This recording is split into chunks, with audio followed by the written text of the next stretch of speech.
नमस्कार मंडळी, माझं नाव दिव्या सुरे। मॉडर्न स्टार्स आयोजित वक्तृत्व स्पर्धेत आज मी एक महत्त्वाचा मुद्दा बेरोजगारी आणि पंतप्रधान नरेंद्र मोदीजींद्वारा आयोजित आत्मनिर्भर भारत या संकल्पनेवर माझं मत मांडू इच्छित आहे। एक हाथ में किताब एक हाथ में कुल्हाड़ी, एक हाथ में किताब एक हाथ में कुल्हाड़ी कुछ इस तरह से मार रही है हम सबको बेरोजगारी।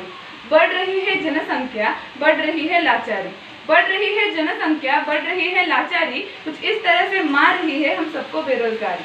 बेरोजगारीच्या प्रश्नाने कधी नव्हे तर इतके आकराळ विकराळ रूप धारण केले आहे। 2019च्या निवडणुकीमध्ये बेरोजगारीचा प्रश्न हा ऐरणीवर आला होता। जीएसटी, नोटबंदी आणि आताच्या कोरोना संक्रमणाच्या घेतल्यावर पावलांनी आज बेरोजगार आणि रोजगार हा नष्ट करून टाकला आहे। भारत म्हणजे बेरोजगारांचं जणू एक डबकच। 2019 मध्ये बेरोजगारांना रोजगार कसा उपलब्ध होईल हा एक प्रमुख मुद्दा होता। 2014 मध्ये बेरोजगारांची संख्या ही 14 कोटी इतकी होती, आता ती वाढून 30 कोटी इतकी झाली आहे। ज्या बेरोजगारांच्या हाताला काम हवे आहे, जे काम करण्यासाठी उत्सुक आहेत, अशा बेरोजगारांना आपलं शासन का बरं भरती करून घेत नाही, का बरं त्यांना संधी देऊ शकत नाही? अरे ओ देश के जवानों सुनो, अरे ओ देश के योद्धाओं सुनो, सड़क पर भटकते बेरोजगारों सुनो, अपने अंधेरे से निकलने के लिए कुछ तो कर्म करो, अपनी स्थिति को मानकर कुछ तो शर्म करो। अहो, पण काम नसल्याची लाज वाटण्यापेक्षा काम करण्याची संधीच मिळत नाही ह्याचं जास्त दुःख होत नाही का? आज ग्रामीण भागात 82% युवकांचा कल हा शासकीय नोकऱ्यांकडे आहे। सरकारी नोकरी वेगवेगळ्या समस्यांना गृहीत धरून त्यांना आरक्षण कसं देता येईल याकडे लक्ष देते। भारतीय रेल्वे भरतीसाठी असंख्य अर्ज येतात। साधारण 120,000 जागांसाठी 24 कोटींचे अर्ज येतात। कृषी क्षेत्र सोडून तरुणात शहराकडे येत आहे नोकरीसाठी। जवळजवळ 16% युवक, शिक्षित युवक आज बेरोजगार आहेत। उत्तराची तर गोष्टच वेगळी आहे। तूच तुझ्या जीवनाचा शिल्पकार आहे हे आपण आपल्या भारतीयांना अनेक वेळा आपल्या भारतीय परंपरांमध्ये रुजवण्याचा प्रयत्न करताना पाहिला आहे। आत्मनिर्भर भारत हा त्याच परंपरेतील एक पुढचा पाऊल। लाल किल्ल्यावरून भाषण देताना नरेंद्र मोदीजींनी ही घोषणा केली की आपल्याला आपल्या पायावर उभं राहणं हे गरजेचं आहे। पण मग आत्मनिर्भर भारत हे बोलून काय फरक पडणार आहे?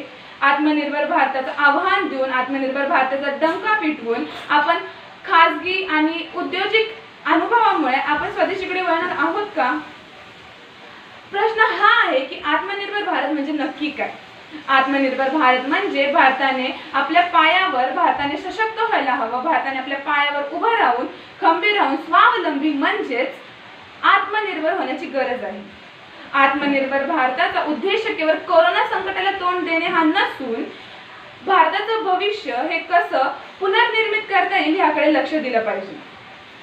1945 साली जपानने अणुबॉम्बच्या स्फोटातून स्वतःला सावरून आज हा जपान सर्वाधिक स्थिर आणि सर्वाधिक जास्त सुधारणा असलेला हा देश आहे। हाच मार्ग भारताला निवडायला नको का? भारत हे सर्वाधिक मनुष्यबळ असलेला देश आहे, पण हाताला काम नाही म्हणून बेरोजगारी वाढत आहे।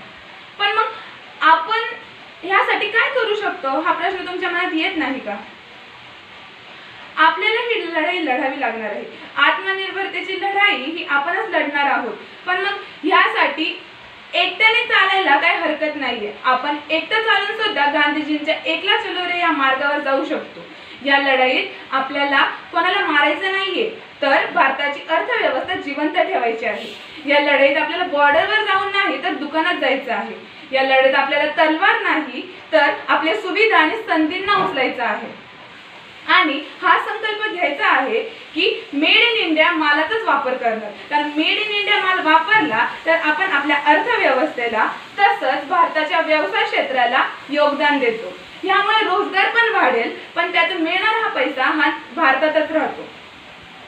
आता तुम्ही विचार कराल ह्यामुळे आपल्याला काय फायदा होतो? आता तुमच्या मनात हे पण आलं असेल की मोबाईल ॲप डिलीट केल्याने आपल्या अर्थव्यवस्थेला असा काय वेगळा फरक पडणार आहे? तुमच्या माहितीसाठी सांगू इच्छित आहे की सर्वांचा लोकप्रिय टिकटॉक ॲप याने त्याच्या पहिल्या लॉन्चवरती 3.4 कोटीचा प्रॉफिट केला होता।